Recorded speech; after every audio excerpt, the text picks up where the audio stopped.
we, the cadets of the Prairie View University Alumni Association, we ask that in the spirit of fellowship, mentorship, and scholarship, that you would honor our efforts and that all that is said and done today will give your name the honor and the glory. In Jesus' name, amen.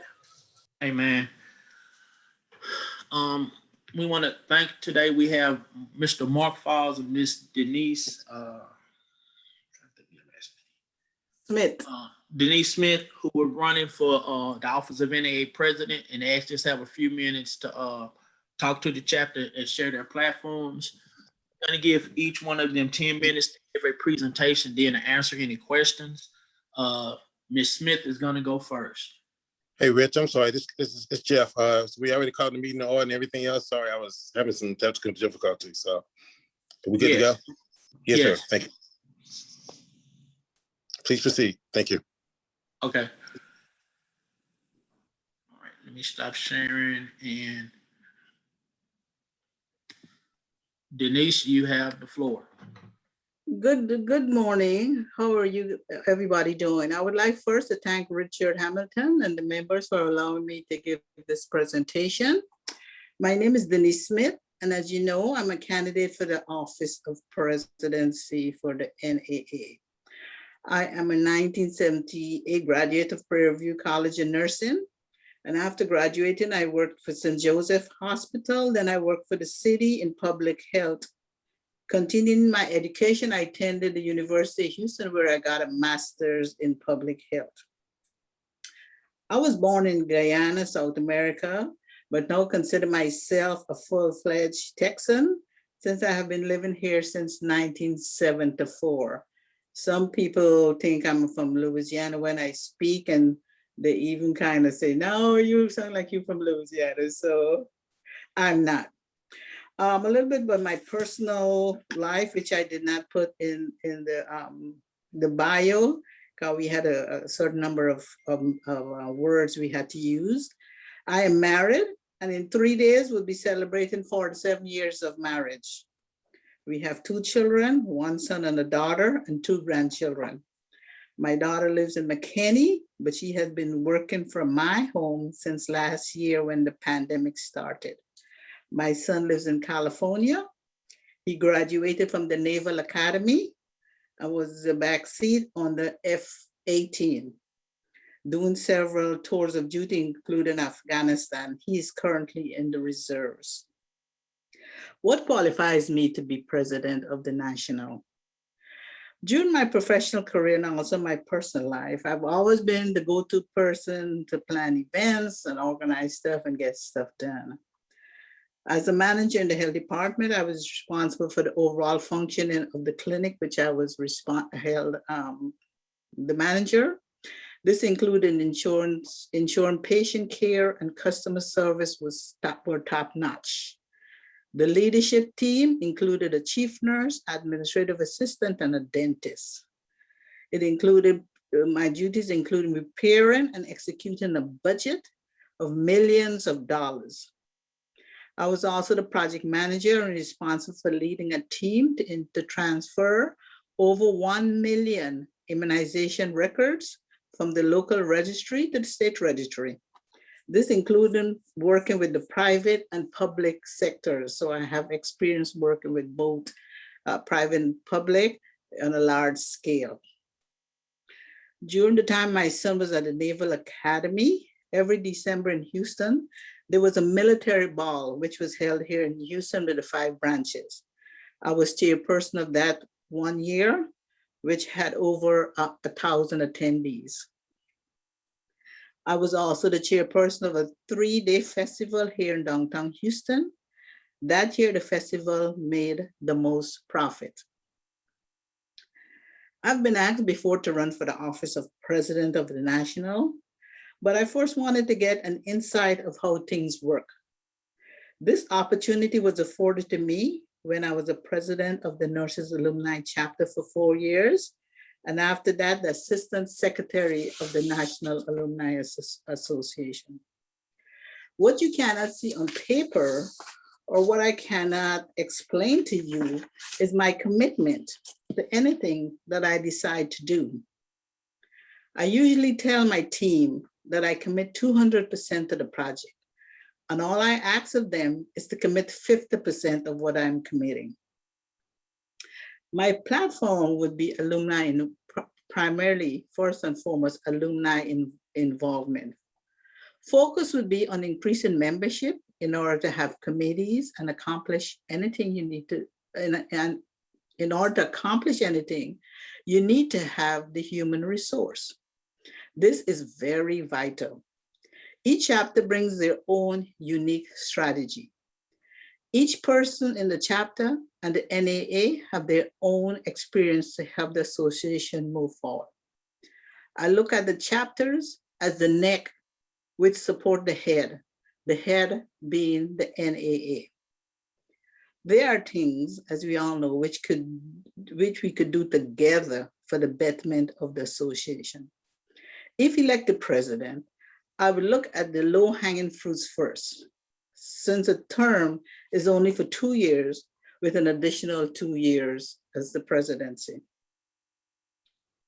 I like to underpromise and overdeliver.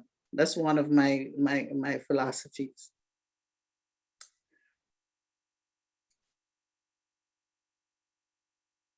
As you can see, all right, as the saying goes, you never have a second chance to make a first impression. I hope my first impression with you was a positive one, and you were motivated to vote for me. Thanks again, and thanks for the opportunity to present to you. Do you have any questions?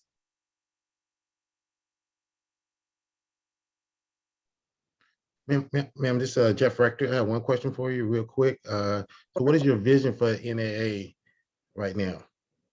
My vision, like I said, the first thing I want to do is to get alumni involved. We have several alumni, thousands of alumni out there that's not involved with the association. When I was president of the Nurses Alumni Association, my goal was to,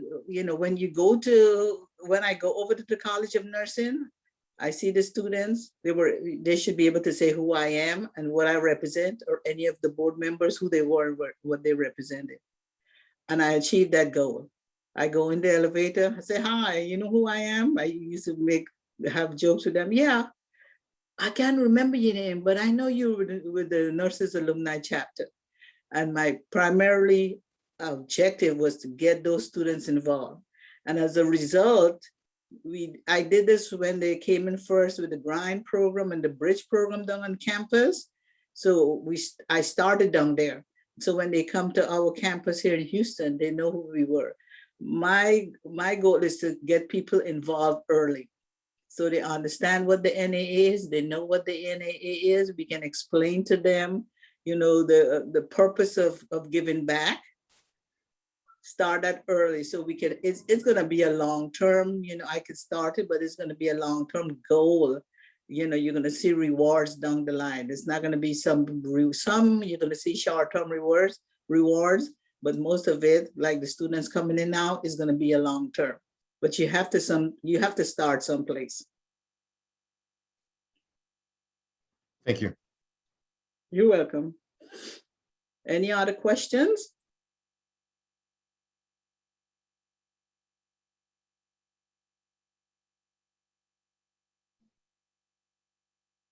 I know it's Saturday morning. I know people have lots to do. I want to respect your guys' time, and I really, really appreciate you taking the time out and giving me this opportunity to see who I am, and for me to say what I plan to do. And if you have any questions, to ask me so I can clarify.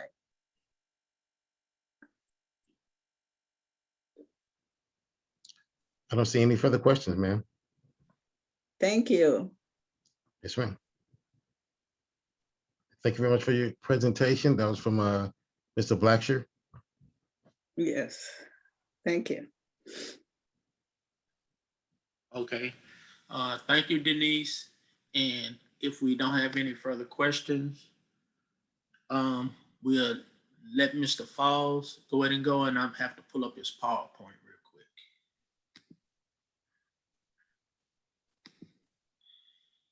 So I can leave, right, Richard? Yes. Okay. Yes. Thank you once again, Denise. Thanks again. And have a great weekend.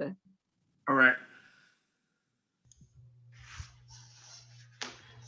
All right. All right, I see the presentation, Mr. President. First of all, to this illustrious chapter, thank you for giving me the opportunity to share with you my platform as a candidate for the president of the National Alumni Association.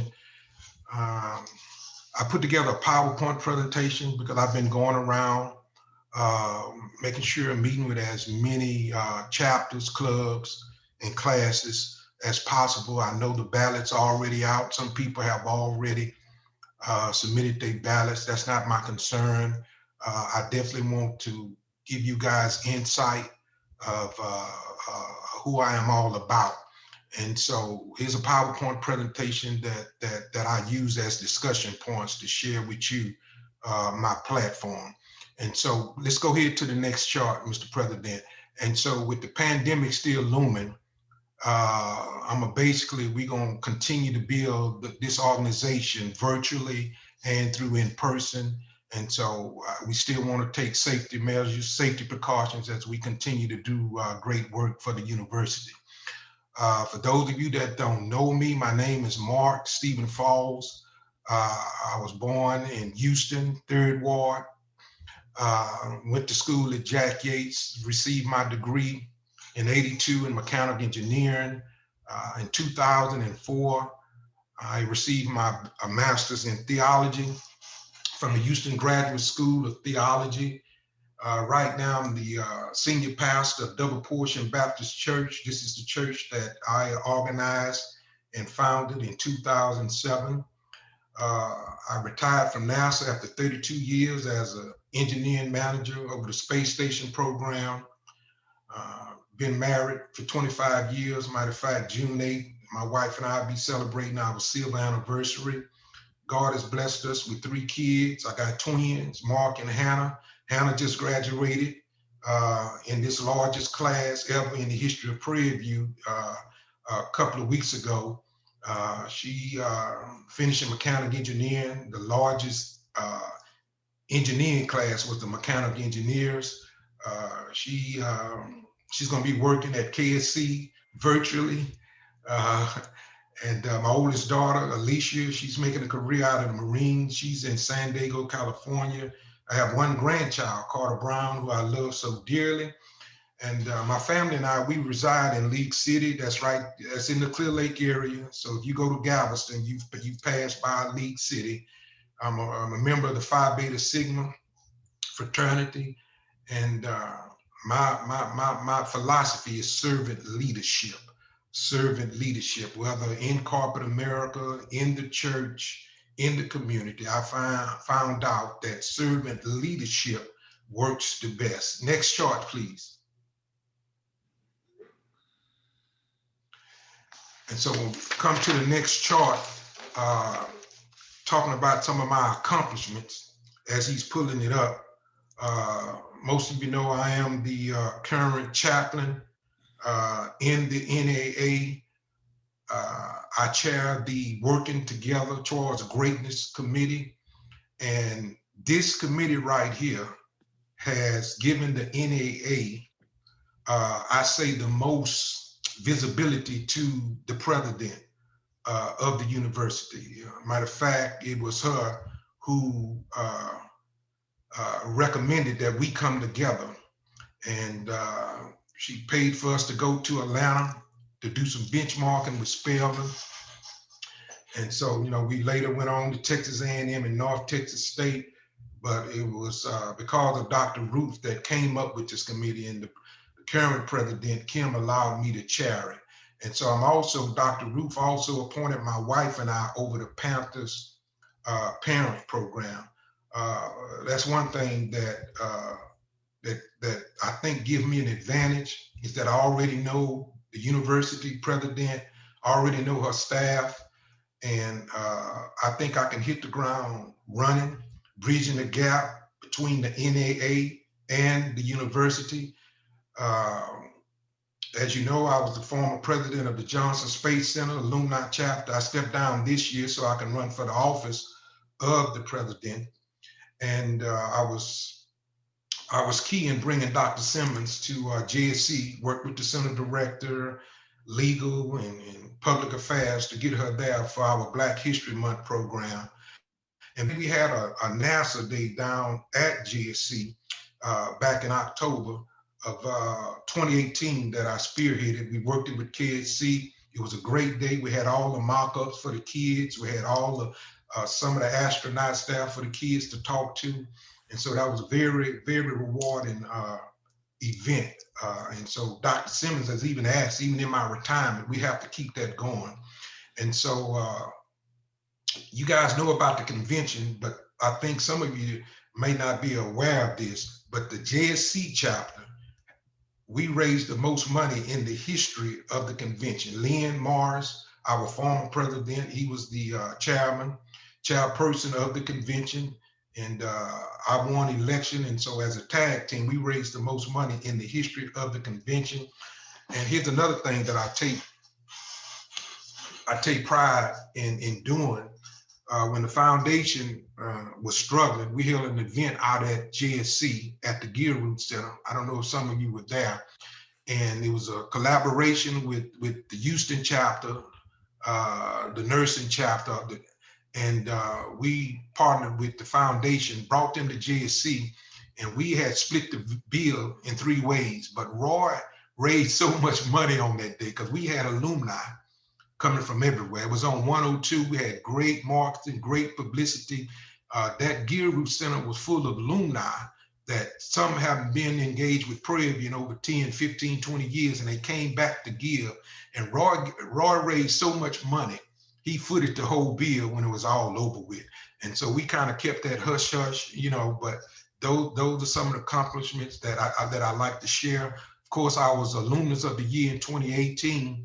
And then I brought Prairie View and JSC together. It was in the first time in the history of Johnson Space Center, the mentor-protege agreement, where I brought the contractor together with a historical Black college and university. And for that, I received the award, Technical Person of the Year.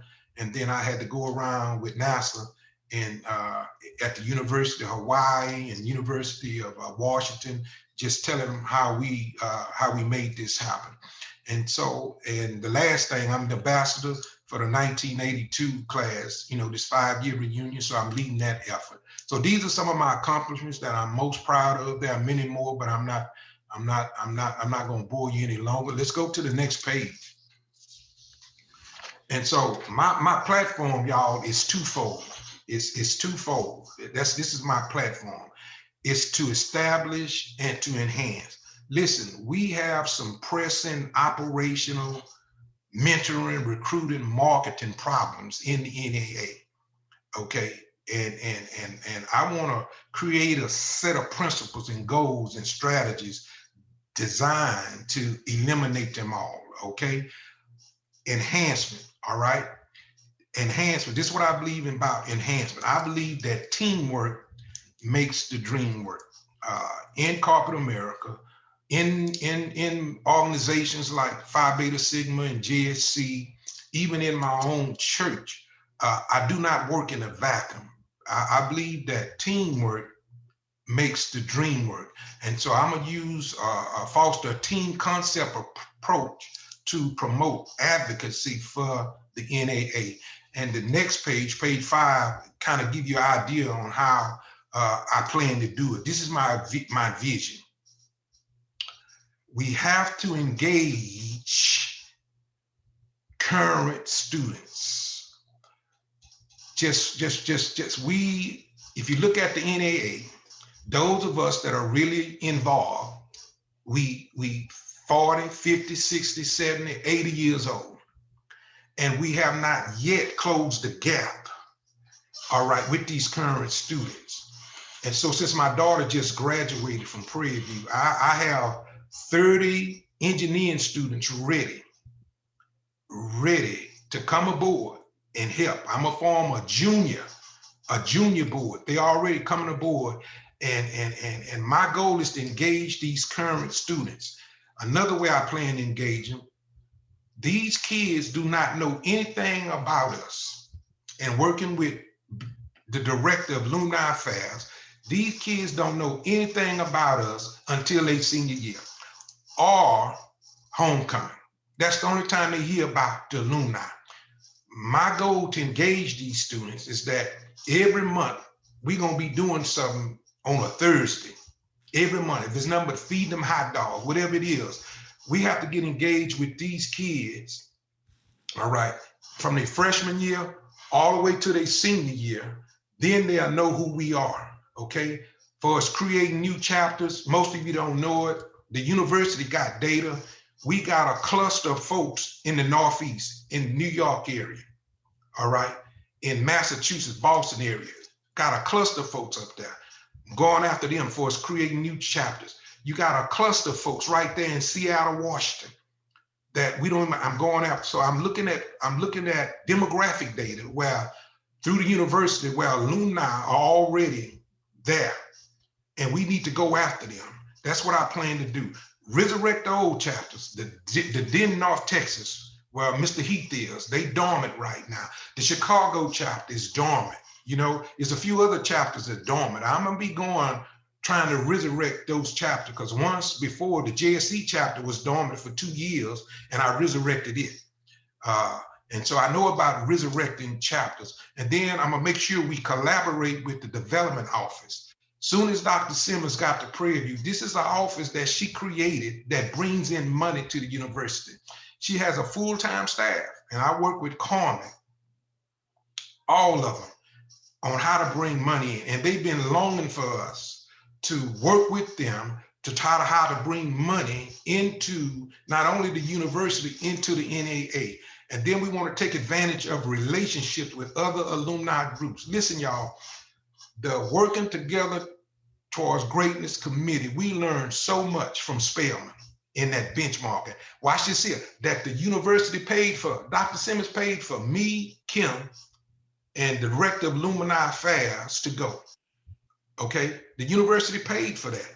And we learned so much from Spelman that makes them the #1 HBCU. We also, this what really blew our mind, we took it a step further. We went right down the road to Texas A&M. It was a virtual session for that. By the time the pandemic had came, we set up a virtual session with Texas A&M. They've been longing to partner with us since the existence of both universities. And we got to take advantage of relationships like that from other alumni groups. Another alumni organization. No, not to become like them, no, to learn what makes them so great. And that's one thing, during the pandemic, it slowed it down. We've already made agreement where they're gonna come to us, where you all gonna meet them and we're gonna go to them. So we gotta take advantage of those relationships. And then we gotta, let me tell you something, don't ever forget, and Denise already knows this, Dr. Simmons has set aside the Office of Alumni Affairs. That's who we are supposed to work with.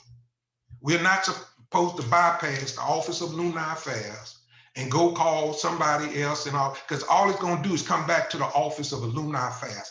That is the organization she set up on the university, that the NAA, the foundation to work with. And just sharing this with y'all, the foundation works better with the alumni office than the NAA. That's the word at the university. And so we got to do a better job and partner with the Office of Alumni Affairs, because that's the office that she has designated, and she hired a person specifically, which was one of us, Billy Davis, to work with us. And then here's another thing we got to do.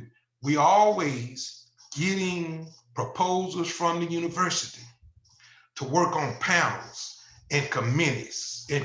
For example, I work with Dr. Oberman, all right, and Dr. Lynn for the Mechanical Engineering Department, where we have an industry advisory committee, the Mechanical Engineering Industry Advisory Committee. And I've been on it for 6 years now. What we do, we work with the Mechanical Engineering Department to make sure that they curriculum, all they studies, that it is what's going on in corporate America.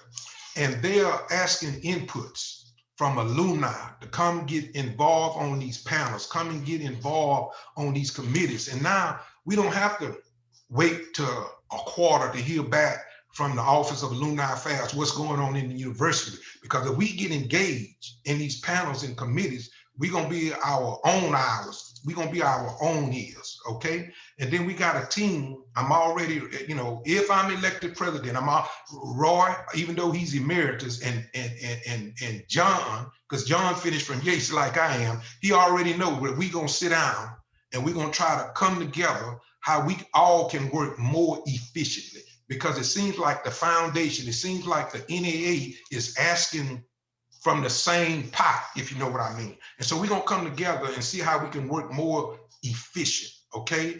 And then we gotta connect with these colleges and departments right there at the university to tell our stories. Dr. Simmons been asking us, tell us your stories to these kids so that can motivate them and help them to understand that Prairie View produces productive people. And then that brand, just do it. Everybody know that Nike brand. I don't care where you go. Some of you in the military, you know, if you've been around the world, you see that Nike brand, you know what that swoosh sign means. Just do it. If we partner with the office, a development office, and we partner and take advantage of these alumni groups, we can better brand out that logo right there. All right. That's how we gonna do it. That's my vision. Next chart, please. Excuse me, sir. This is Jeff Rector, sir. Want to make sure that you understand that we only have, you will come upon your time. We'll make sure we have some a few minutes for questions and answers as well. So yes. So this is the last page. Your voice, your vote. You know, can I count on you? Are there any questions? yes, sir. So we definitely want to open up the floor for any questions. Oh, Mr. Falls, I have a question. This is Cedric Hill. Can you tell me, I keep hearing you talking about branding, which is great. Well, I see you want to use the Nike. Can you speak up, Mr. Cedric, please? No problem. I said, I see you want to use the Nike brand as something to brand with. When I think the university has a branding already with you both. So I was just wondering why there wouldn't be something, a branding that could also bring the young alumnus together with the old alumnus. And so so I was just speaking, and that's a great question. I'm just speaking in generic. Okay, Prairie View has its own logo, the university. That same logo is shared by the foundation and the NAA because we are an affiliate to the university. What I mean by that, we got to do a better job, okay? Do a better job of getting the name Prairie View out there. That's what I mean, okay? I just used Nike as an example because everybody know what that swoosh sign means, you know? Everybody know, and so far as my vision is really yes, I plan to go after the young folks, you know, and tie in with the old, if you allow me to say that. But my goal is definitely to go after these young folks. All right, we have to do that. I'm telling you, my daughter. The only reason my daughter knew about the NAA is because of me. And that's a shame. Kids go to school there for 4 years. And then here's the question that I'm gonna ask everybody in July.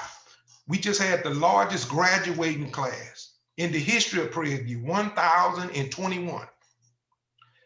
The question that I'm gonna ask in July, how many of the 1,021 have become alumni? For an example, at Texas A&M, they have a ring ceremony when these kids get ready to graduate. They are already excited, and that ring means so much to them. When they get that ring, they automatically join the associate, they become members automatically. That's how Texas A&M alumni is so powerful, because that ring ceremony. So we got to come up and partner with A&M and other universities and find out how we can get these kids that when they graduate, they know about us and they want to come over to the NAA. So ask that question, and it'll be an indictment against this organization, is that 1,021 students. So I know you got one, because I told my daughter she doesn't have a choice.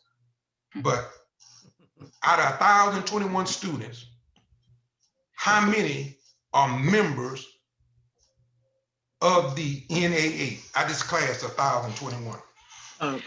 I guess this is Rich Hampton. This is a question I have because I know they started the alumni penning ceremony. I think that was the one they used similar to the ring ceremony. So are you going to continue that program? Because I know it's kind of stopped. It's kind of hard to do it with it being pandemic. But do you continue to implement that, keep that one going? So if the NAA likes that penning ceremony, what happened was a lot of conflict and confusion when Dr. Simmons came in, okay? When Dr. Simmons came in, there was a lot of confusion on who really runs the penning. The student affairs is the one that's responsible for that penning ceremony. And she realized that it was a conflict with what was going on at the NAA amongst student affairs. So she revamped her student affairs and worked the penning ceremony through the university. That penning ceremony belongs to the university. And so what we have to do as the NAA, we got to work with the university and let them know that we want to be part of that penning ceremony. And so the current president has not worked out that issue yet. And so the penning ceremony, if you guys want to do it, I already have the relationship with Dr. Simmons. I already have the relationship with Dr. Palmer. And so if that's what we want to do for this year, Kim was allowed to speak. All right, Kim was allowed to speak. All right, but during the penning ceremony, what the NAA was doing that Dr. Simmons didn't appreciate is that we was passing out information that didn't go through her. All right, that was not approved by legal and all that. And so we have to understand that when we work with the university is always making sure that we doing things from a legal perspective, right? Okay, and so, but if you guys come to me and say, we want the penning ceremony, that is not a problem because I already have access to the president. I have a question. This is Matt Burton. Back in my day when I was a student at Prairie View and when I left, there was a mindset that many students shared regarding that when they left the Hill, they were not going to give back. Mm-hmm. What strategies do you think will help shift the paradigm where former students, alumni members will give back, be ambassadors, join or work with local chapters, speak positive about Prairie View, to share their stories, as you said earlier, and most of all, have a mindset to give? So I use my JSC chapter. There are some people that had some bad experiences at Prairie View and they will never get it out their system, you know, and I respect that. I respect that, but you still got to tell a story that Prairie View produces productive people, and you wouldn't be in the position that you are today if it was not from dear old Prairie View. Yeah, I know the lights went out.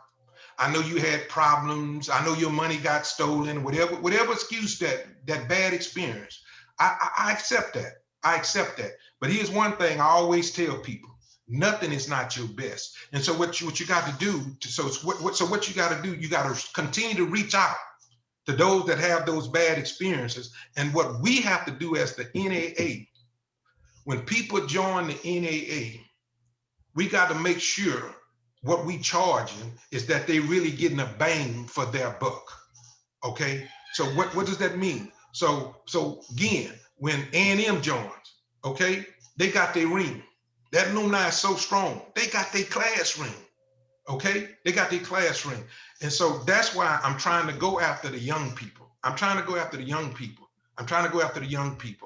so that we can bridge that gap, okay? And how you go after them, again, you'd be amazed.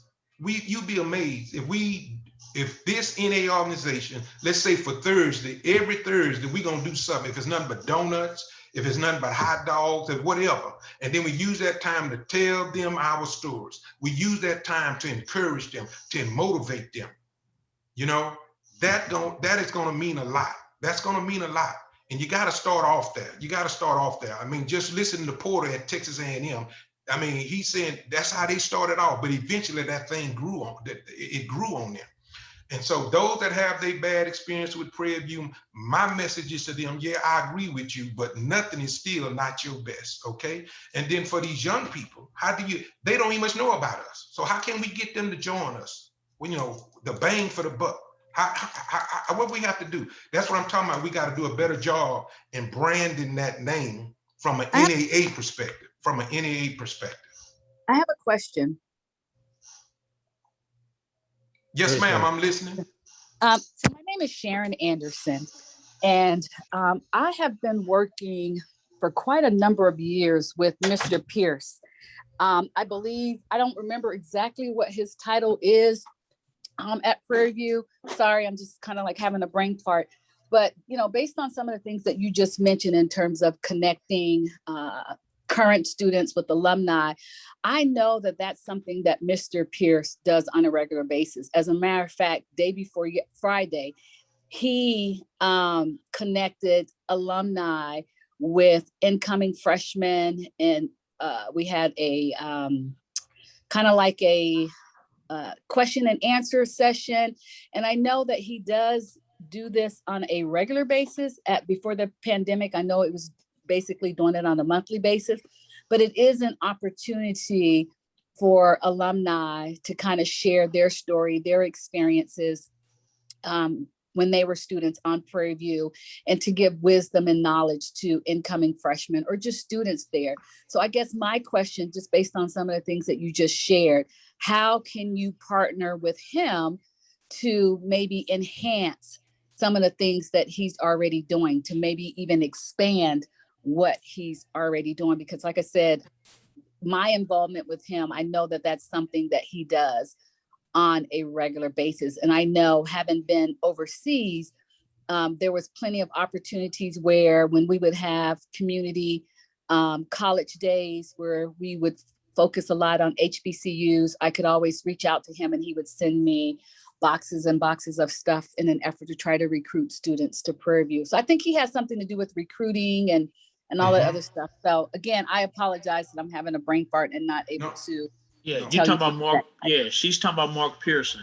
Yeah, I know Mark. So I got we got three members in the JSC that works with Mark. Mark is over the recruiting, okay? And that's who we working with right now to set up NASA Day. And so you say, how do we help the university? This is how we help the university. Whatever the university is doing, if the alumni is there when they do it, that's what they need our help, okay? That's what they need to help. In 2019, the university paid. Dr. Roof had something on the West Coast, and it was all a university. And some of the members from the Los Angeles chapter was there to support her. But what she found out, and during her tenure here at Prairie View, she's been around and she found out there are people that have attended the university and that are not engaged with the university, with the foundation, or nobody. And so that's where we come in as alumni. When the university does something, you know, the alumni has to be right there with them. That's why, you know, I keep up with the Office of Alumni Affairs, or what the university is doing, okay? What the university is doing. So what the university is doing is just like the groundbreaking ceremony is for the engineering building this Tuesday. I plan to be there. The alumni needs to be there. The alumni needs to be there. And y'all be amazed how we got that money. Dr. Ruth Simmons, since she's been there, this woman has brought in more money in her short time than any president in the history of the university. So this is how alumni get involved. When the university is having something and they reach out to you, because and that's another thing we got to work on, because the university has their database, the foundation have their database, and the NAA has their database, okay? And so we have to do, when the university is having something, we need to be there. And so the groundbreaking ceremony, I'm gonna be there. I'm gonna find out how many other engineers are gonna be there. And you'd be amazed that the students, some of the students started, the students gonna be there, the faculty staff, but they're reaching out. I just talked to Miss Leach the other day. She said, Mark, reach out to many, because they want the alumni to be there. The alumni to be there. And so in my presentation, you saw me how we got to be connected to committees and panels and all these colleges and departments. That's how we got to, they asking for us, y'all. They begging for us. They begging us to come help them. So Mr. Falls, in the interest of time, of course, so, you know, we have some other things we got to cover on our agenda. We want to thank you for the great presentation. Definitely, if you can send out to us the information on the 5 Ws for the Tuesday event, we definitely would love that as well. So we can post that on our alumni page so we can let everybody know about the Tuesday groundbreaking. So Okay.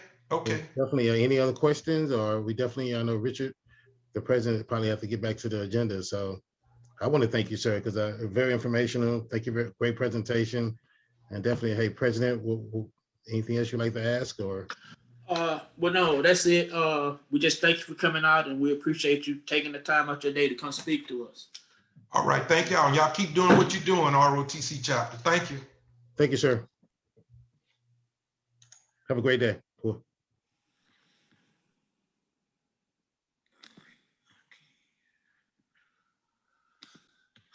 All right. Just last thing I just want to say, just make sure you should have received your ballots and go ahead and make sure, because they got to be in by, I think, July 4th or 5th. So just make sure you send in your ballots and vote for whoever. The only two offices that up is the president, because everybody else was on the post for their position. So the only office you'll be voting on is for president. That's why I just afforded an opportunity to speak. All right. The next thing up is the minutes report, and we having an issue with the secretary. She can get the minutes transcribed, so that's why I sent out the recording. I know probably everyone hasn't had a chance to do it, so we'll just table the minutes report, and we're gonna get that resolved. So the next thing up, we'll do the treasury report, and Cedric, you have the floor. All right, I want to make sure everybody can hear me. You said you coming in really low though, sir. Really low. Okay. Let me find out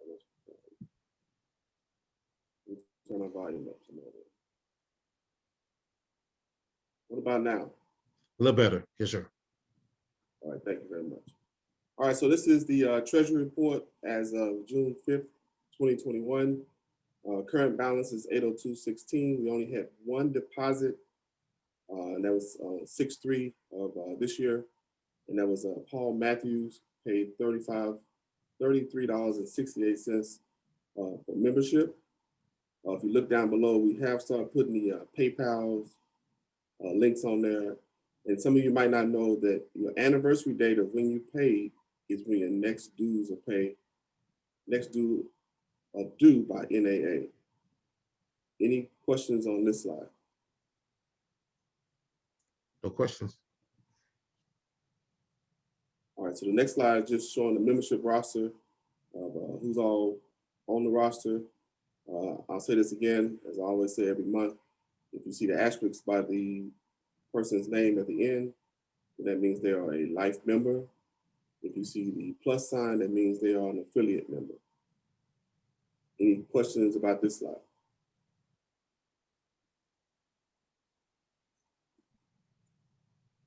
No questions. All right. I think that's my last, well, this is my last slide. This is additional information about the annual membership and life membership if you want to become either one of those. So no questions being asked, then I will look for We need a motion to approve the minutes, approve the treasury report. So I would like the motion that we approve the treasury report as written. Ernest Lloyd, second. Okay. Okay, Annette, you have a question?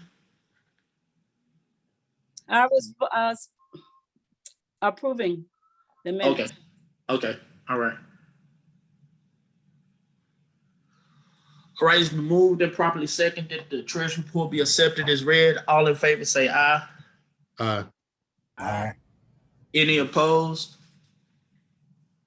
Okay, it's been proven and properly seconded that the treasury report be accepted. Okay, the next thing we have the Alumni Spotlight Committee. Yes, sir. Basically, of course, everything stayed the same. We already submitted the The purpose was remain the same. Of course, you're still looking at the 5 Cs. For the upcoming spotlights, Mr. Darden's information has already been sent to the PMS, so we're good to go on that. Also, we have a month off because of summer camp. Then we'll proceed with Mr. Terry, Mr. Earl Terry, Colonel Earl Terry.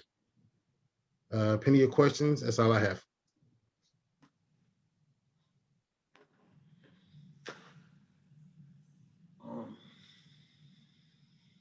Okay, any questions?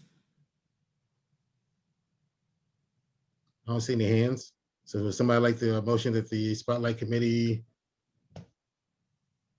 Well, no, we don't have to accept it. You're just giving your report. Okay. Yeah. Next We don't slide. have to vote on this. Okay, all right. The next thing is the fundraiser committee. I don't know if Fred is on. I see him. He's on. Okay. Say, hold on. For you got 2 systems on.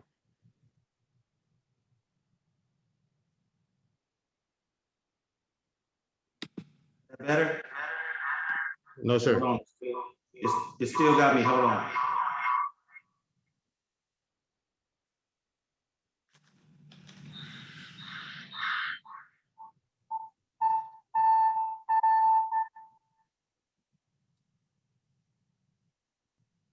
On another one, it should. Just cut the volume all the way down.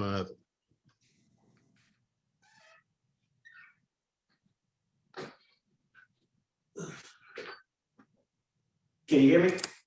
Yes, sir. Loud and clear. Can y'all hear me? Yes, sir.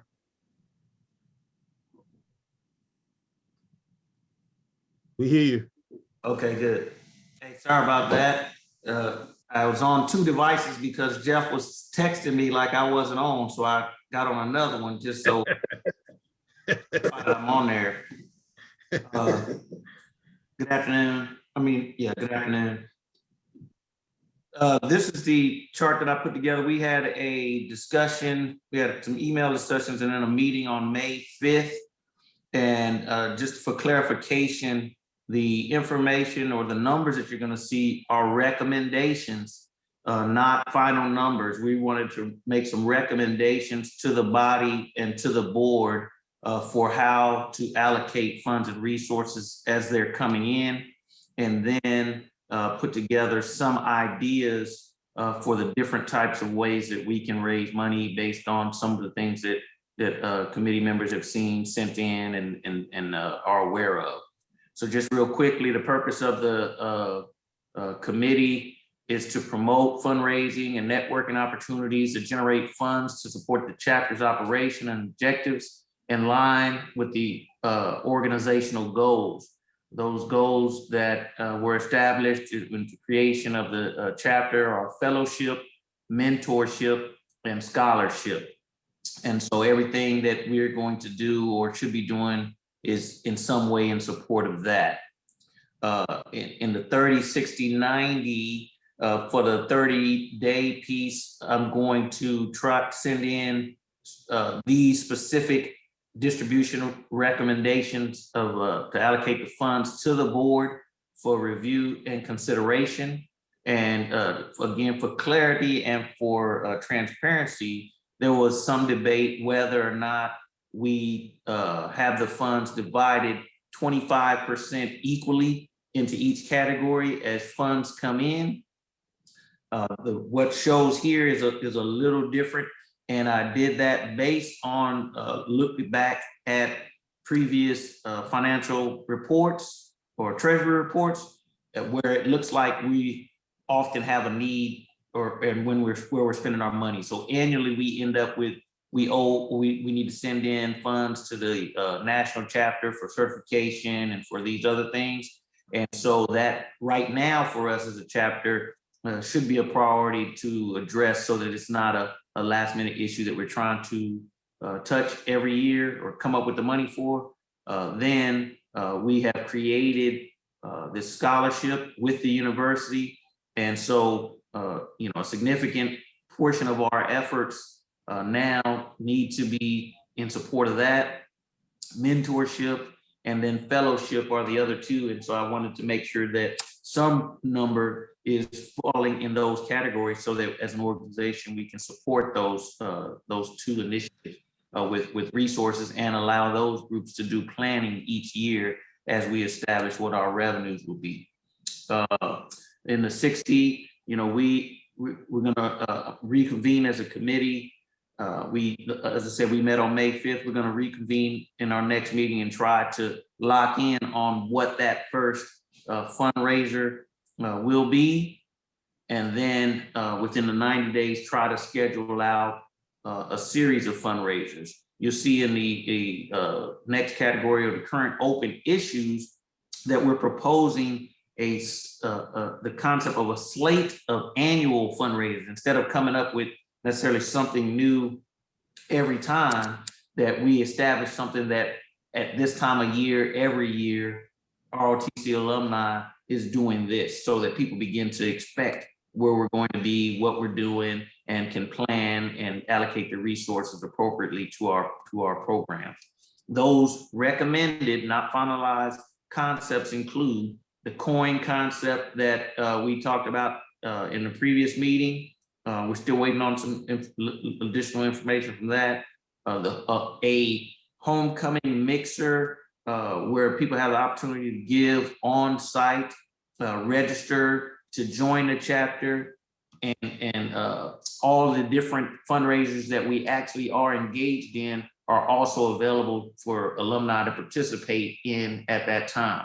That's something that the last few years the Navy has done themselves and has been pretty successful. They do a part of their success was that it was at Hobart, right in the middle of homecoming row or tailgating. So I don't know how they're going to do that going forward, but it was a very successful activity for them. And I think trying to replicate it is a good idea. Ideas that came in from the body and from others was a raffle, popcorn sale fundraiser idea that came in from Said Hill. He likes popcorn. And then food plate sale, which would take some logistics to do at homecoming because there are controls on what you're supposed to be selling and not selling, even though most organizations are getting around it by selling access and giving away the food.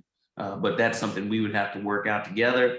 Then another organization that I'm a part of did an NCAA bracketology thing this year that was very successful and took very little work or effort other than setting up the bracket, monitoring and updating the participants. But it's a very it's a thing that people are very excited to get involved with, and it deals with a lot of cash. The last category of concerns, add the revenue breakdown into the bylaws. Once the board agrees or approves some variable of funds distribution, we believe that needs to be codified into the bylaws. And in addition, we think that either the same or a similar breakdown should be included for all revenues that come into the chapter, so that we are directing funds and we're doing this in advance before funds actually start coming in, as opposed to now we have money, where do we want to put it? We plan for that in advance. The last thing I missed in the 30, 60, 90 are the two asterisks. And one is what I just said, that all revenue should be accounted for. And two, we think that there should be a provision that allows for targeted fundraising. If these one-off concepts or ideas come in, somebody has something at work that allows us, that is purely for scholarship and things like that, that we need to include a provision that allows for us to engage in that. And that completes my report. And Richard, if you can go back, they can see the committee members. If you go back one slide, thank you.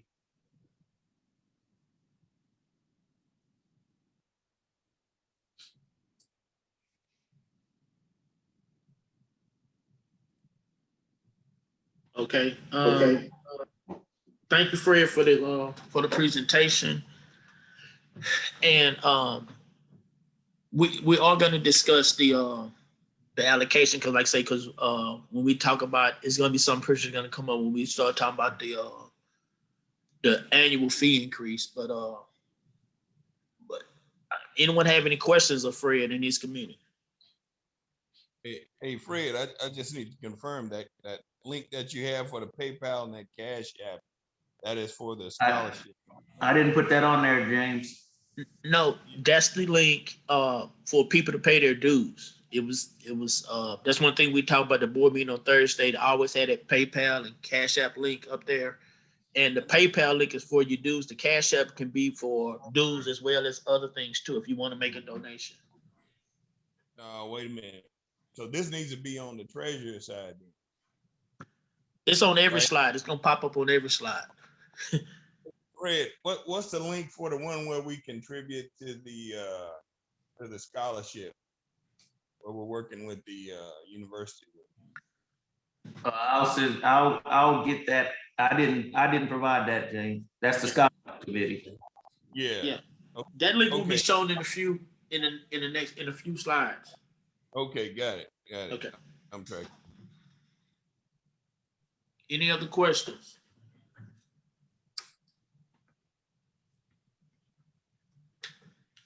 We're also open to additional committee members, and we will expect or hope that, you know, the body as a whole will engage in fundraising activities as they come through. Richard, the last thing that I'll ask, if there was discussion several meetings ago about, and I think it was Cornelius, I don't want to pin it on him, but there was discussion about a restaurant or having a, you know, social event at the restaurant. If we schedule those, you know, I want to try to have where every time we are together as a group, people have the opportunity to support and give if they want to. Not that we're pushing things on them, but I find that people, you know, you have to get them when they're right now. When they want to give, you give now, and they do, as opposed to purely responding to email and text and stuff like that.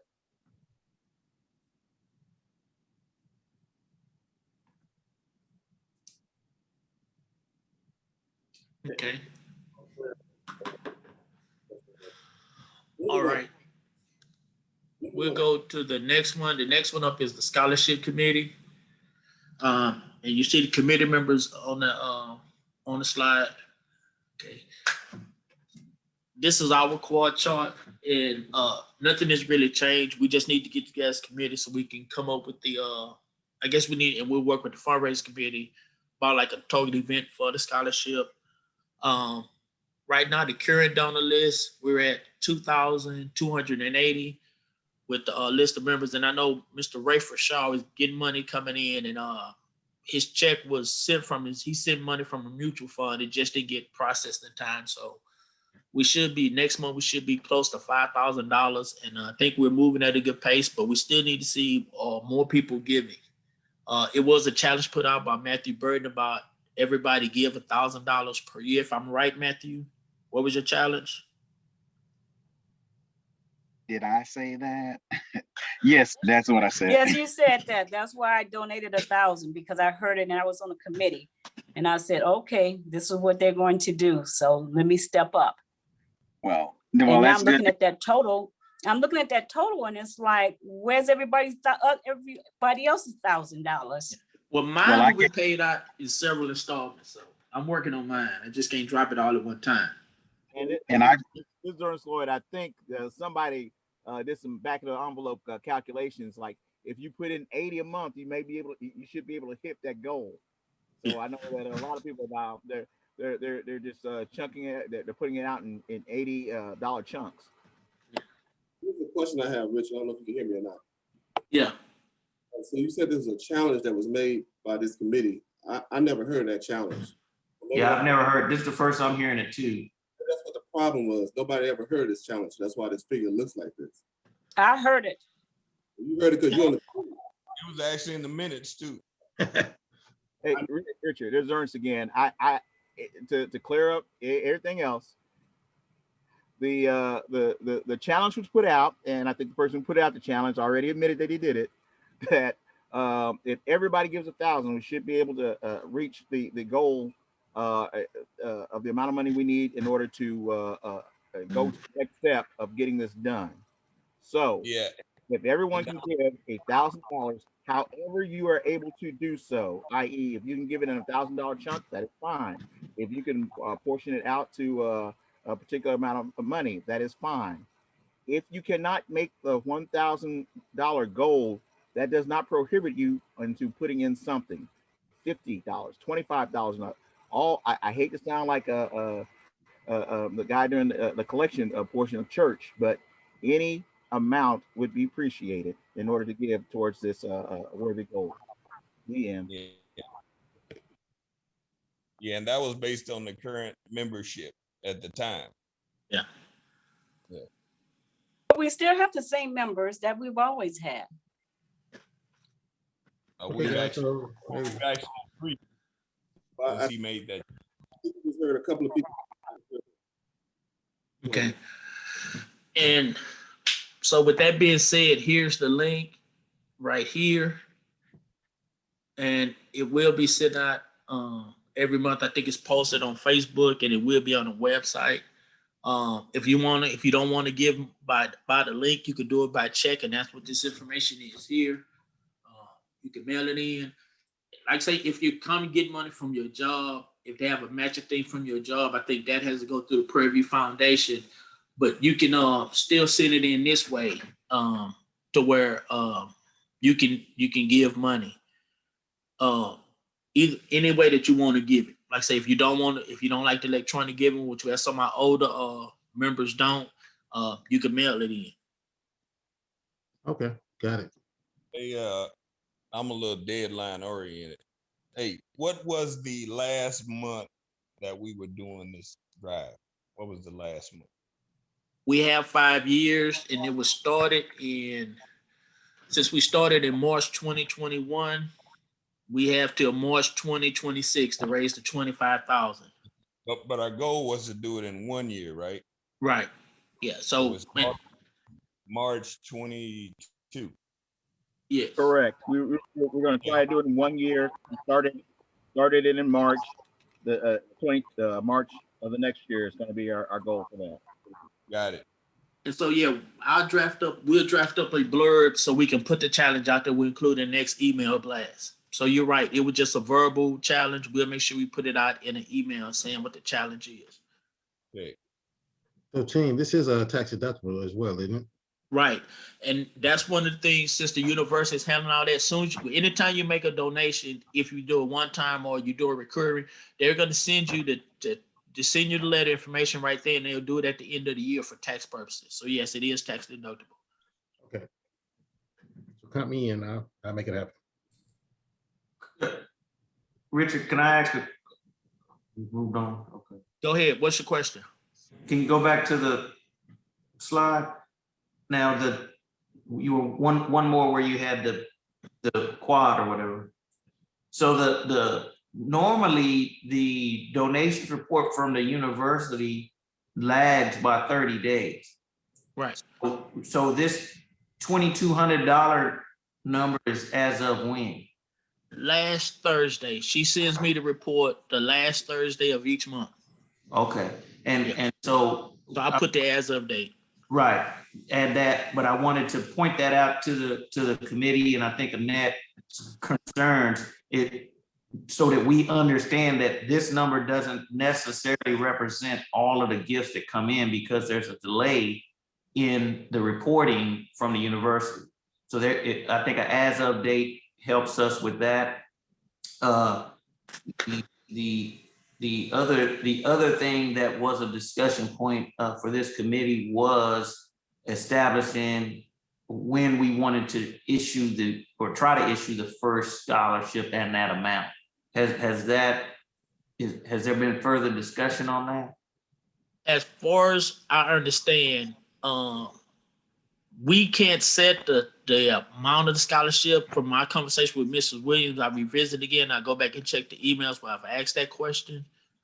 So, and I just think it's based on the amount of interest that's gained the previous year. So I'll revisit that again and double check, but I don't think, yeah. we can set So that the amount of. Richard, if she says that again, Richard, can you schedule a conversation where the three of us can speak? Said, I think, is on the call, and said is the head of a separate scholarship. And said, correct me if I'm wrong, but you did identify the amount and the number of gifts per year, correct?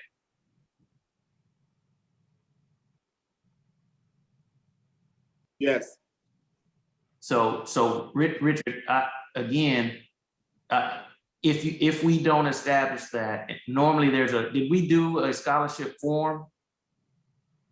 Yes, we've signed the agreement and stuff, and she said we could make modifications to it, but I've posed that question. I think that was a question that was asked when we had the initial Zoom conference with her, myself, Lloyd, and yeah, I'm gonna try to find a form that I had a copy, I don't know if I still do, of the form that said signed for his scholarship. It's different than the agreement itself, but it's the scholarship criteria form that outlines that. I really believe, to the committee, it's important to establish to the detail you want the amount of scholarship and when the first scholarship will be given, because what the interest determines is how much funds are available to award. Richard. Not how much the award is. Richard, this is Ernest. Can you fast forward to the slide, that announcement slide that we had? I think it's like one more right there. Okay, so as we went through this, the trigger point in order to actually start doling out scholarship money is at $25,000 amount.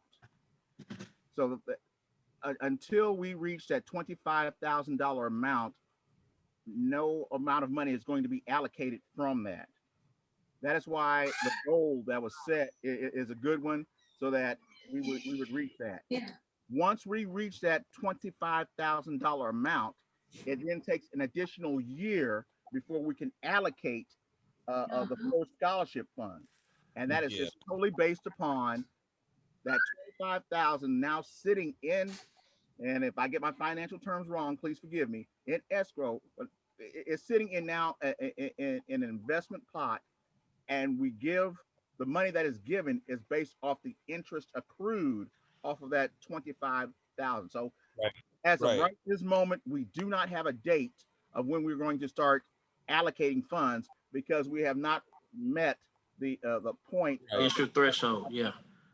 So Jade, if I could, Lloyd, I understand and agree with you 100%. My point with the scholarship awarding is establishing a goal of when we would like to do that first scholarship, which ties to the goal of meeting the 25,000.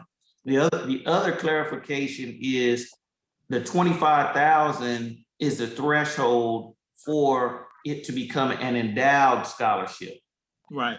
It is possible that if we chose, which I don't agree or think we should, we could award scholarships prior to that from the of the funds.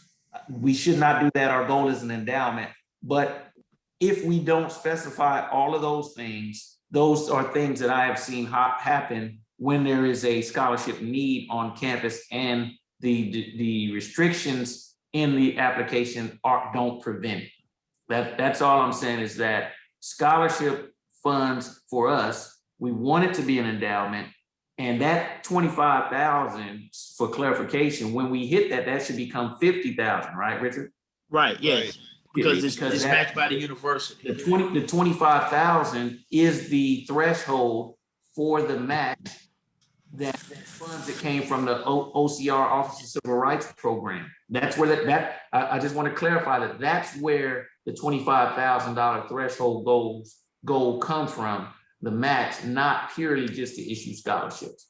Okay. I don't want to belabor the point. I just wanted to make those observations to the committee.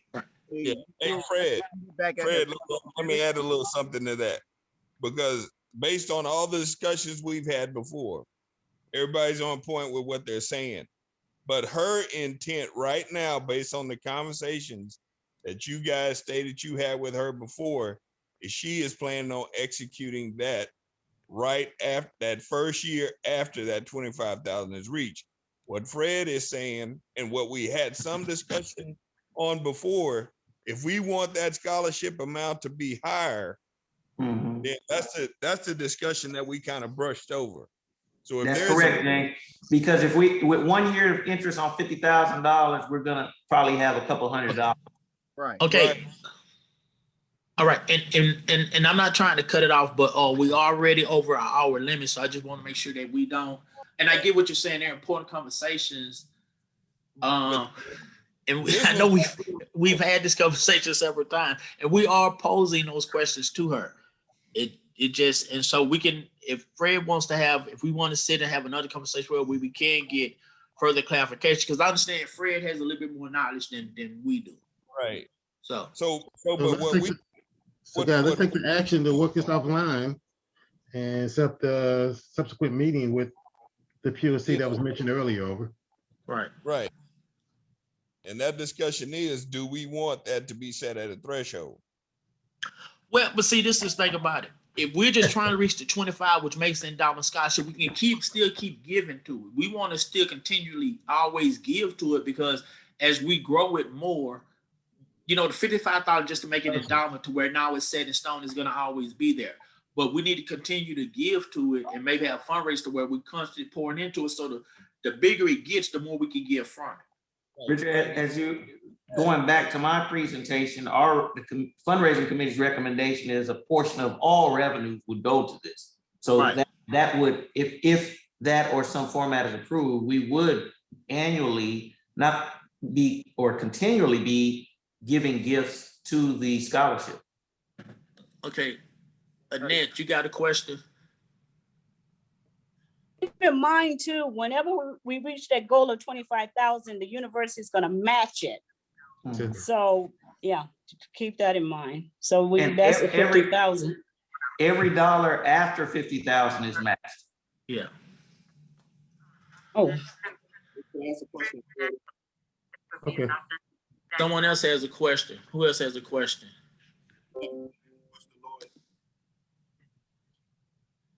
Okay, I think we need to go to the next slide. Okay, Lloyd, you had one question. Rich, can you hear me? Yes, I can hear you say it. Yes, sir. So Lloyd, can you tell me the $1,000 is due by the end of this year, and then you start over paying another $1,000? That's the plan?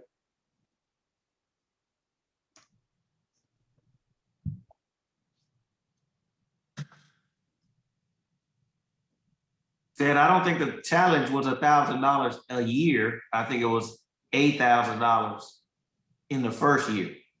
I don't want to speak for the committee, but that's the way that I understood it today. Yeah. Because I think the goal was, if we have, because today we have 34 members, if every member gives 1,000, we raised $30,000. So now we have it matched. So now instead of 50,000, we're 60,000. So it's not this year and then 1,000 next year too. Right. Okay, I got it.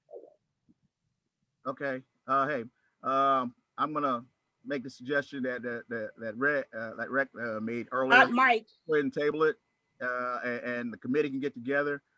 Fred wasn't trying to cut you off. I'd like to, I guess, get with you also, because it's definitely a scholarship portion, and we can go ahead and just talk about that. But if anything, we can just go ahead and say, hey, the tentative, unless we meet the goal earlier, is to have the first payout to be on the year after. Yeah, the year after we meet the goal. So March 2022. But we can go ahead and sideline this and just do it with back in the committee whenever y'all want to try to put that together. You sound like a winner. All right. Next, we have the Mentorship and Education Committee.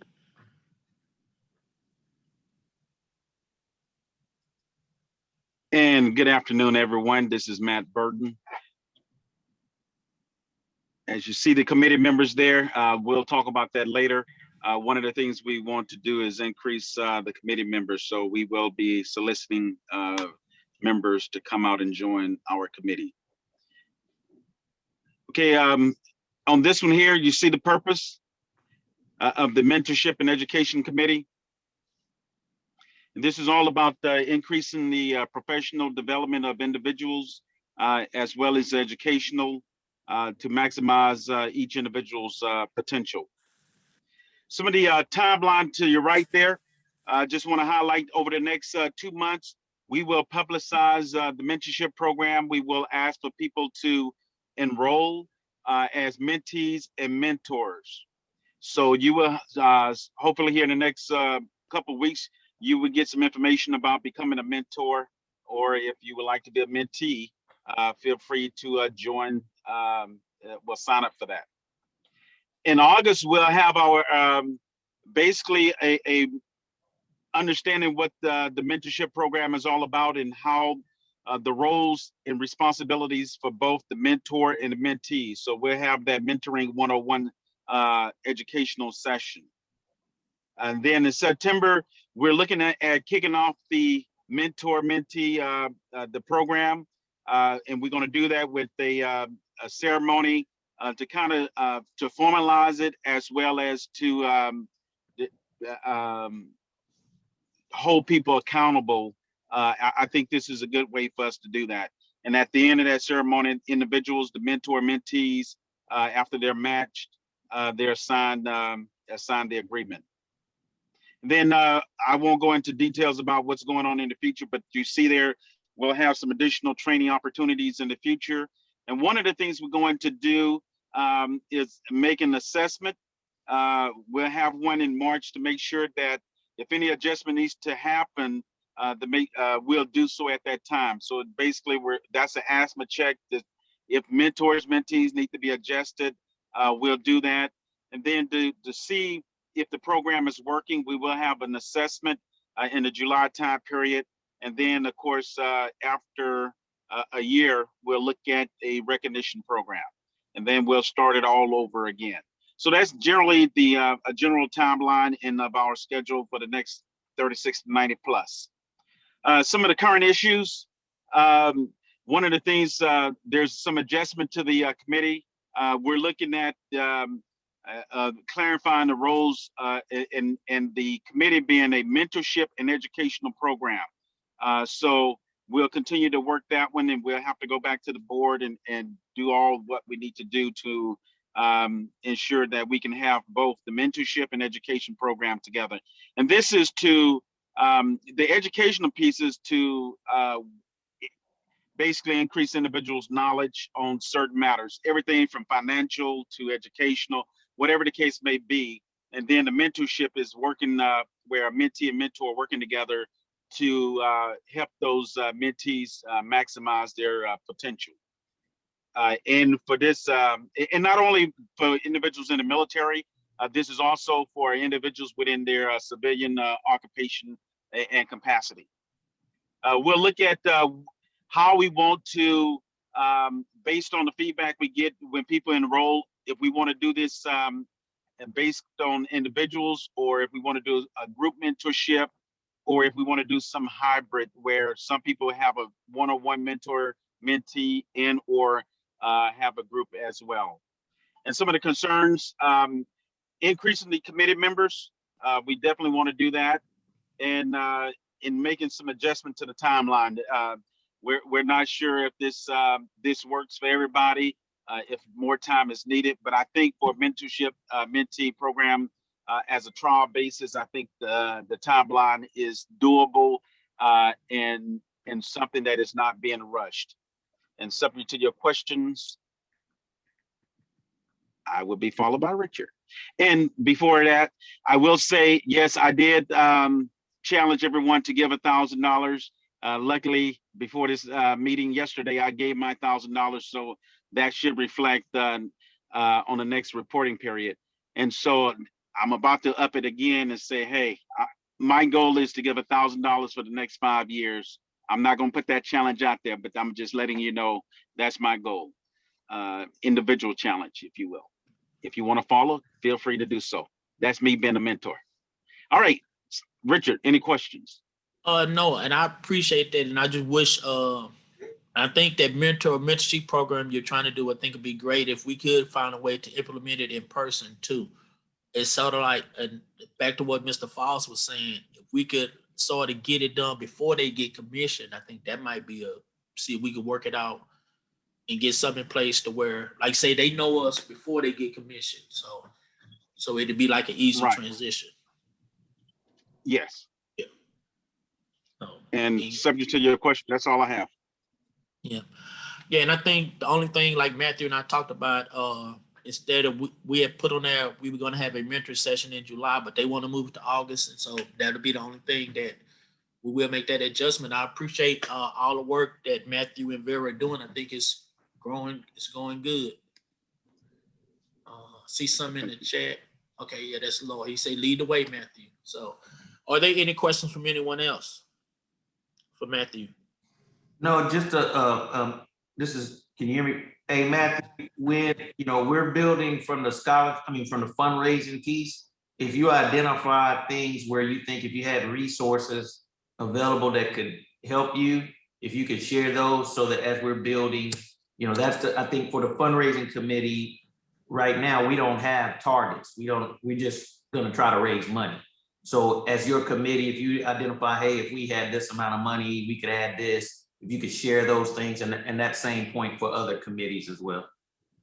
Okay, I'll get a 5-year program budgeting plan together to submit to this to you. Yeah, you're leading the way, all right. But yeah, just anything you can send in, we appreciate it. And we're gonna, more data we have, obviously, the more we can try to build to support your goals. Acknowledge, thank you. Okay, barring any further questions, we'll go to the next one. Bylaws committee report. I don't think Woods disapprove anything. Do you have anything you want to say here, Woods? There's no significant updates for the bylaws committee. Okay. The only thing I would say though is if there's any adjustments or anything we need to do from a committee standpoint that we need to put in the bylaws, please send that to me. So James, the two things that I wanted to propose, do I send that to the board for review or to the bylaws committee? Hey, what I would say is send it to me as a draft, and then we will present it in the next board meeting. Okay, Roger. Okay. I think we've covered everything under the old business. This is the only new business that we have is we get ready to come up. We got like 2 months before the new fiscal year starts. I know we've had several discussions previously through ideas about the annual membership dues increase. And so what I have here is the current number of financial members that we have here. So you see, we have 39 members, 13 NA life members, and 26 non-life members. And so our current due structure we're doing $35, which is the local dues. And that's mainly for the only people who pay just that fee are those NA life members. We have $15 for affiliate members. When that one person that do that was Herb Sims. And then we have $95 for non-life members. And those are just the amount of money that we raised this past year. With this year going forward, just how much money we raised under each one of those categories. Our annual disbursements are listed on there, which we have $400, which is the annual chapter fee. We have a $60 that we have to pay for each non-life member. We have an annual website fee, the annual domain fee to update the website, and the Zoom annual fee is added on there. I'm paying for this one out of my pocket. We use the one that I've done. I had no problem with doing it, but for the chapter to have it, that's something that's going to be added next year in June because that's when it's due again. We can set it any time.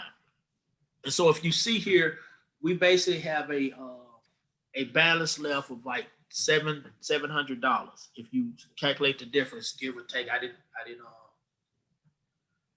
do the math on it. I apologize for that. Let me do it real quick. So we took in $2,905. So we subtract what we pay out.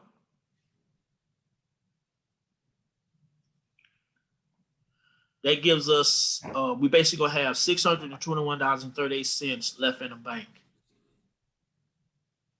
You know, at the end of the year, but that's not including the Zoom annual fee. And so, reason why I brought that up because we need to do other things to where we, I guess we're looking at updating the fee increase so we can have a little bit more of a cushion so we can do some other things as well. I know we're gonna do fundraising, but we really look at what's gonna be best for the chapter going forward as a whole, and not just, you know. Well, Richard, I have a question. So besides the Zoom annual fee, what are the projected things that will where the funds will go to? And that's okay. To answer, I know one thing I didn't put it on here because of the pandemic, we haven't had an in-person I guess National Alumni Association. And one of the things is that the chapter normally pays for the president to attend the admission fee for the NA chapter, which I think is $300. That's what it was the last time. So that's something I didn't put on here because we haven't been paying it, but that's another thing we need to look at is certain expenses of the president needs to be paid, like if he goes and does something in support of the chapter as well. I know it's nothing we haven't put in there, and I know that something needs to be added to the bylaws too. Woods, you have a question?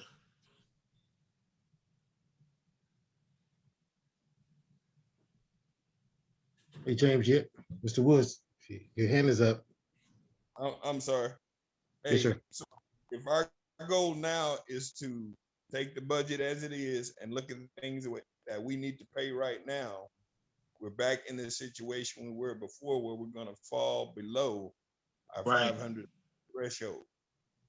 Right. That's what we're talking about. We keep chasing our tail, even to meet minimum requirements.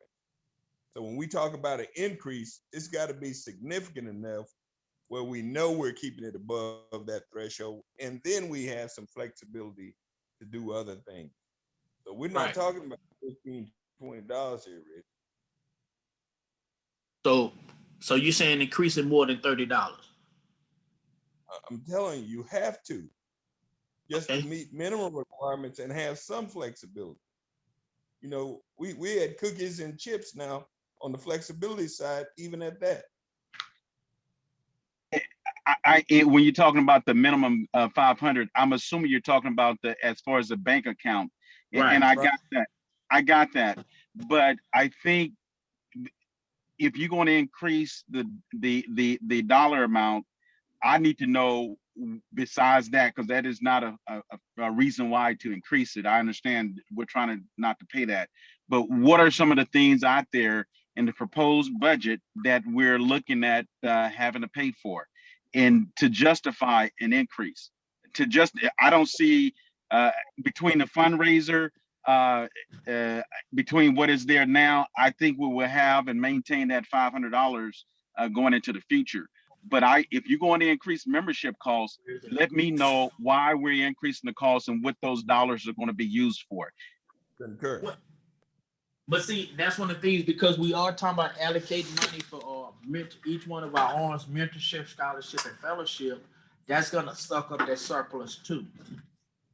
And so one of the things I know. No, Rich, what Matt is asking for is a proposed annual budget. Yes. So each committee should be providing a proposed budget, and then we can determine how much the potential fee could be based on that, and then any additional funds that are raised through the fundraisers can supplement that and or pay for any future programs or events in the future. And I guess what I was trying to make sure of, because our fees is certain things, and I get about the budget, that's fundraising may help with that, but our fees have to be set to where the minimum things we need to operate has to be covered by the fees too. So And that's one of the reasons why we were talking about the increase, because even if we just had the same 39 members, the price of the website is going to go up. I'm pretty sure the annual fee is not going to go up. The website might go up, Zoom may go up. And the only reason why I'm saying about Zoom, because of the logistics of our chapter, we're going to have a platform where we can have a virtual thing, because even if we meet the ones who are in person in Houston, because we have members all around the country, we're going to have some type of platform to where people can still attend a meeting virtually. Rich, Yes.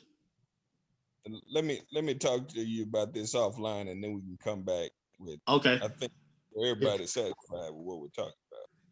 Good change. I have some ideas as well, because I think we need to make projections or whatever for the next 2-3 years or whatever, and that would definitely give us some more information or whatever and data to go back and look at, what the fees need to be and what's successful. So we can definitely take it offline and. Yeah, but what I would ask of each committee before we end this, if you have a proposed budget for your committee, send that to me. And then I'll get with Rich and we can come up with the other things, and I think we can meet what Matt is leading to right now. Okay, makes sense. Okay, but that's all that I have on the new business, just the new member increase. These are the upcoming Panther Battalion events, and it's just the cadets when they're going to summer camp. Like I said, they have one cadet that's going to CTLT training in Germany. And I think he's going to have a few more commissionings that's going forward, and I send them out as soon as he sent them to me. I attended the one for Second Lieutenant Woodfalk on yesterday, and it was pretty nice. And I made a plug for the chapter as well. And this is the chapter information.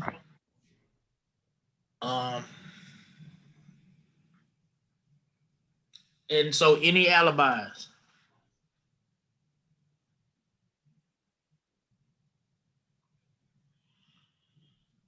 Nothing heard. Okay.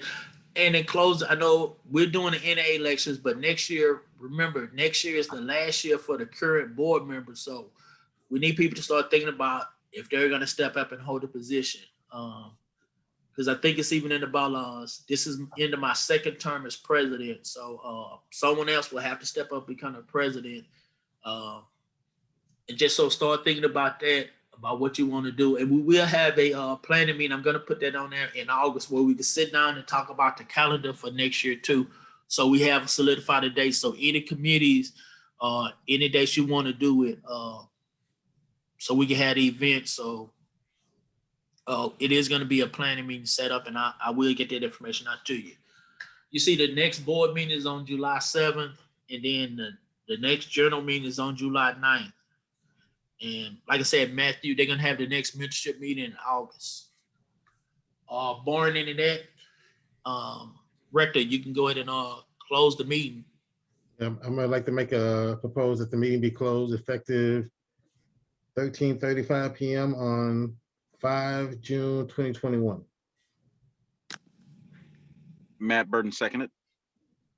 Okay. Okay. It's been moved and properly seconded that the meeting be adjourned. All in favor say aye. Aye. Aye. Any opposed? Okay, so it's been moved and probably say the meeting's be adjourned. Just Cornelius, you close us out with a prayer. Yes, sir. The Heavenly Father, we thank you for this day. We thank you for the potential presidential alumni members that came on and shared their platform with us.